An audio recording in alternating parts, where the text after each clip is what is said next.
If you're encountering a file system error which prevent from opening picture, you can try the following steps to solve the problem. In the search box type Run. In the best match click on Run app. Write down services.msc on the box and click on OK.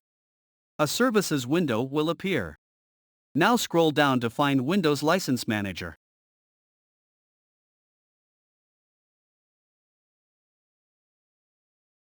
After you find it, right-click on Windows License Manager and click on Properties.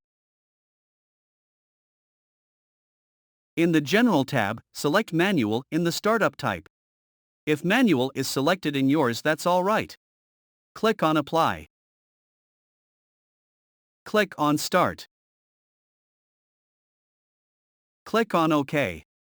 Now restart your PC. And try to open any picture. I hope it helps for you. Thanks for watching. Please subscribe for more updates.